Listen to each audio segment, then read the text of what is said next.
There are so many reasons to use pre-recordings. I don't know why you're making it like a problem.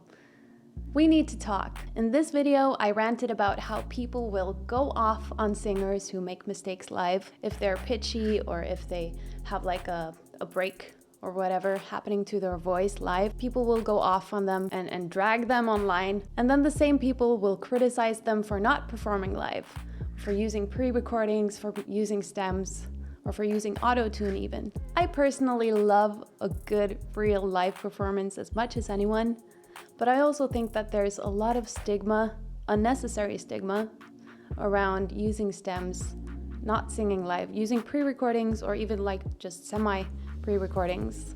And based on all the comments I got after assuming that a performance was pre-recorded, I definitely say there's a lot of stigma around it. Some people even went off on the fact that I mentioned how the vocals were processed, and they claimed that their faves' vocals were never processed. We really need to talk. First of all vocals that go through a mixer are technically processed. Using a compressor, a reverb, heck, even just the gain is technically processing, and it's necessary to get the sound right. Just like auto-tune, which I talked about in this video, it's like a necessary tool in the producer's toolbox. And you know, vocals will be processed as long as they're not standing in front of you acoustically, you know? There's no shame in it. I don't know why people went off on that, because, you know, there's nothing wrong with processed vocals. Everyone, when I sing live, I have processed vocals because I use like the gain. You know, they go through a mixer.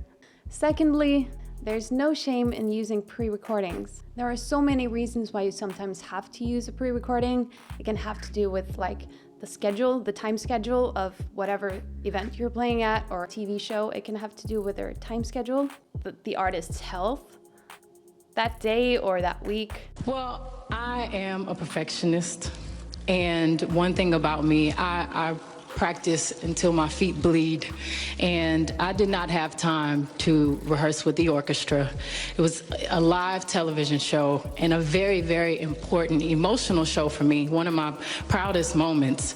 And due to the weather, due to the delay, due to no proper sound check, I did not feel comfortable taking a risk. It was about the president and the inauguration, and I wanted to make him and my country proud. So I decided to sing along with my pre-recorded track, which is very common in the music industry, and I'm very proud of my performance. There are so many reasons to use pre-recordings sometimes that, you know, why would you make that a problem? Because I'm not making it a problem, you are, you know? Like sometimes even if you can't really make noise at the venue that you want to film in, like if you want to film someplace at night and you can't really play there loudly because neighbor would complain, and then you could record it and then film your performance but not having the loud sound. So there are so many reasons. Don't make it a problem, because it's really not. Okay? Deal?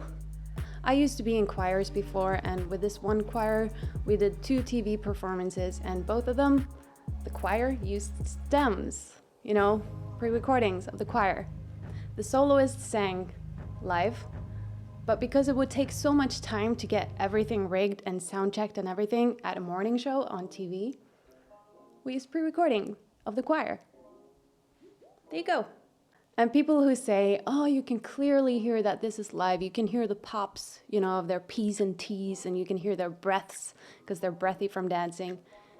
Yeah, they can, you know, when they record it, even if it's pre-recording, they're still doing it live, so you'll hear the pops and breaths. And in the mix for live versions of songs, it's normal to leave some of those in. In a studio setting for a record, you would mix it so that the P's and the T's and all the sounds were not like prominent. But when you mix a live version of a song, it's normal to leave those in so that if you have to use a pre-recording, it still sounds live, you know? It's not like, oh, this proves that it's live because you can hear the P's and T's. They often leave those in when they record live versions. Sometimes they even sort of exaggerate them just to get the live vibe that you want. you know?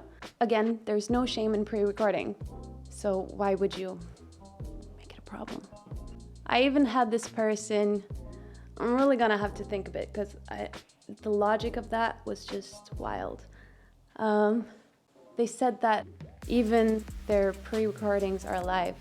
I'm like, yeah, I'm not fighting you on that. All vocals are technically live, with varying amounts of processing from 0 to Travis Scott falling. For a vocal not to be live, it would have to be like an AI singing. Get it? There are also several ways to pre-record something. It can be that you have like a studio track and then you do the performance on top of that track and just sync it so that it looks like it's happening at the same time.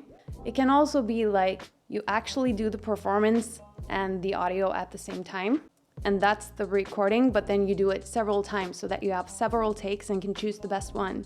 That's also a way to do it, and there are a bunch of ways to do pre-recordings, and there are a bunch of ways to use stems. Sometimes you can use them for just like the backing vocals, and then you let the lead be live. And you know, they can also use stems for just like a little part of the song that's more difficult. Like if the singer is not feeling that healthy that day, they can put it on just there, or you know, or use it just for the backing vocals, or like with BTS, if there's like a really hard dance section, they can put stems on that, but then sing the rest of it live. So there are so many options, and I don't know why people get mad that, you know, no, it's not a pre-recording, it's all live, everything is live. There's no need to. If I say that something is like pre-recorded, or that something is processed, or that someone uses auto-tune, or whatever it is, I don't mean it in a negative way. I'm just pointing out the tools that the producer is using, you know? Because I think that if people don't know about it, then they start singing themselves and they think that they're doing something wrong because they can never sound like that, you know? And that's not healthy. So yeah, that's the only reason why I point it out. And there's no negativity behind it, because I know the scene. I know like the tools you sometimes have to use, the ways you sometimes have to go to get this live performance the way you want it, you know? So don't be mad, because I'm not. Let's all be friends. And let's all just calm down. Let's just not be mad. If you liked the video, please give it a like down there. And if you want to subscribe to me for more, please do so. I'd really appreciate having you here. Thank you so much for watching, and I'll see you in the next one. Bye.